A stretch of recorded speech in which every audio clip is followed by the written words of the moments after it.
Today was gonna be the day that they're gonna throw it back to you.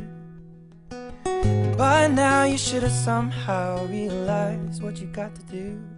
And I don't believe that anybody feels the way I do about you now.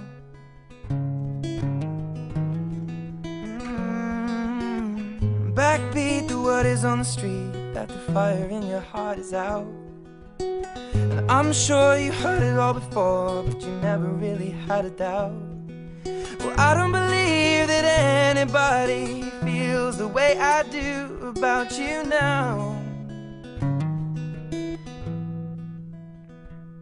And all the roads we have to walk are winding, and all the lights that lead the way are blinding.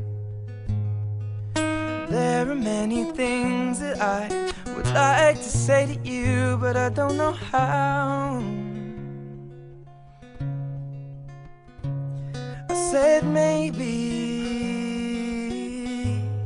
you're gonna be the one that saves me. And after all, you're my wonderwall. Marlon at Santa Christine, kailan nagiging legal and valid ang isang kasal? Yung tanong na yan ay katanungan sa loob ng maraming taon na ako'y nagkakasal.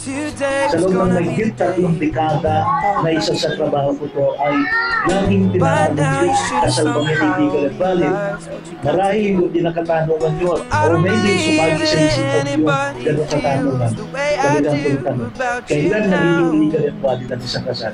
Ang kasal ay nagiging legal and valid kapag nakakomply tayo sa mga prerequisite of marriage. Ano na yung mga prerequisite na yun? Number 1, ang sabi sa Article 6 ng Family Code, kinakailangan daw yung nagkakasal ay lisensyado. Ako naman sa loob ng maraming taon na ako'y lisensyado. In fact, yung aking license, Brother Marlon, Christine ay magre-reflect sa marriage. Bali nung una kami nakita, sa BIR. Una nun, wala talaga akong ballpen kasi may mga requirements kasi kami na kailangan ipasa sa school nun. Sakto wala akong ballpen. Ang dami ko na rin nahihiraman nun sa mga estudyante rin, pero wala talaga yun akong ballpen. Ngayon, nagpera siya sa akin ng ballpen. Doon pa lang natuwa na ako eh. Pero meron pa kasi isang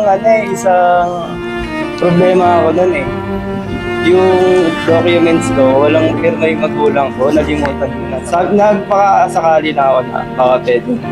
Ito na lang pumirma kasi sobrang layo ng bahay namin sa BIR. Sayang din yung punta ko doon. Tapos yun, feeling naman siya. Kaya yun, parang nabainan ako sa kanya. Parang sa akin, ay bibigay ko sa iyo. Walang hanggang pagmamahal ko sa iyo. Dahil gaya nga ng shifted o distributed na walang yan. Yung daw lang sa'yo na simulan ko sorry, please go it's been 7 years and 5 months of relationships. Finally, we're here now. We know we're ready ng 7 years na pagsasama. Hindi ka nagbago. Ikaw pa rin yung Christine na nakilala ko 7 years ago. Hindi na, pero hahabol pa. I love you until my last. Nagkita kami sa BIR. Pinahiram ko nga siya ng ballpen at pinirmahan ko nga yung portion ng kailangan ng signature ng parents niya. And then, moving forward, alam niyo na yung kwento, dumating sa point na nabuntis ako at pinagsama na kami dalawa. So simula noon, magkasama na kami hanggang ngayon na bumubuo kami ng isang pamilya. Happy ako na nakilala ko siya. Tsaka happy ako na nakahanap ako ng taong responsable at mapagkakatiwalaan sa lahat ng bagay. Sana tumagal pa lalo yung relasyon namin hanggang sa huli, kaming dalawa lang. at yung anak namin na magkasama. Okay, second Ay, simple na ng aking wagas na pagmamahal hanggang sa aking pagmamahal. Okay. Ang aking vow, pinahiram lang naman kita ng ballpen noon, pero asawa na kita ngayon. Hindi ko sa katakalain na ikaw pala ang magiging katawang ko sa habang buhay. Hindi man ako perfectong babae, pero alam ko sa sarili ko na karapat-dapat ako sa iyo dahil wagas at tunay yung pagmamahal na inilalaan ko para sa iyo. I vow to love you even on the days na mas gusto mo pang mag-mobile games kaysa kasabayan akong kumain. And sa lahat ng pinagdaanan natin, luha, saya, tampuhan at pagmamahal, eto pa rin tayo magkasama. Sana huwag kang magsawang intindihin ako lalo na sa mga oras na hindi ko rin maintindihan ang sarili ko. Sa bawat tagumpay mo, kasama mo ako. Sa bawat takot mo, kakawakan ko yung kamay mo. Pangako ikaw lang hanggang dulo, ang aking pakamamahalin hanggang sa aking pagiging.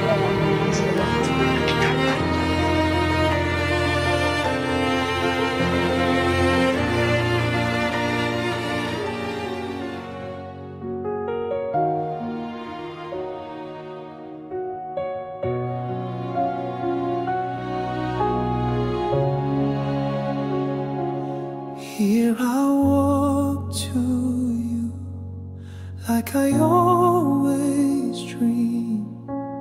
Every part of me right now is steady.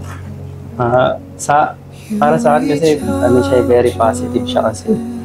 Positive minded siya. Minsan, pag down na ako sa sarili ko, tapos magsasabi ako ng problema ko sa kanya. Talaga nakakatulong siya sa akin na yung problema ko pala, kaya ko palang solusyonan. Kaya para sa akin, fit siya para sa akin kasi yung naiintindihan niya yung nararamdaman. Is this real?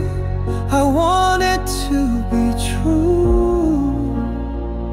This is love and I give it to you. Here we are, hearts aligned, and I will mean every word I say. Ang good trait na nakita ko sa kanya is family-oriented siya. Actually, kahit nung mag-boyfriend pa lang kami, nakikita ko na maasahan siya sa mga gawaing bahay, at saka napaka-responsableng tao. So, naano ko rin na masinop siya sa pera. So, yun din yung nagustuhan ko sa kanya. And habang tumatagal kami, mas nakikita ko pa yung good side. Even na may bad side, di naman mawawala sa atin yun. Mas kapag mahal mo talaga yung isang tao, mas mangingibabaw yung pagmamahal mo. Tutuloy mo talaga siyang mahal. Kahit na ano pang mangyari or kahit anong problema dumating, hindi kayo mag-iiwanan. Standing here with you, could have gone so many ways, but you know I do. Thank the universe that all the stars align for us. Till the end, two hearts, one love. And I'm giving you my head now, and I'll be yours till the sun burns out.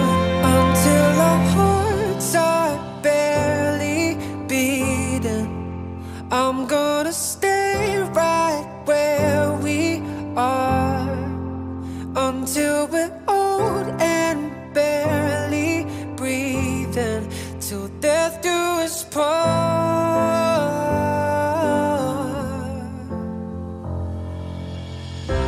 At the moment we locked eyes from across the room, I knew you would change my life, and you know I'll do any little thing I can just to make you laugh. Pangako ko na andito lang ako para sa iyo.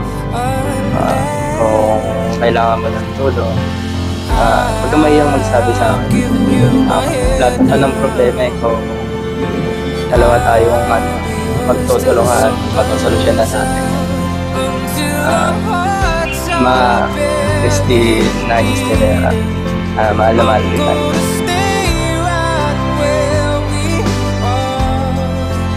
Until we're old and barely breathing, so death do us part. So death do us part.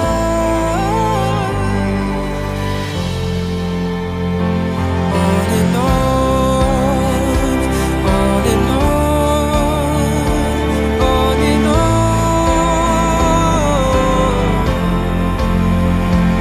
On and on, on and on,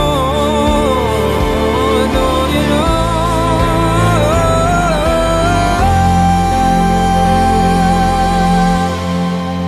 Until Ang may papangako ko sa iyo is mamahalin kita hanggang sa aking huling hininga.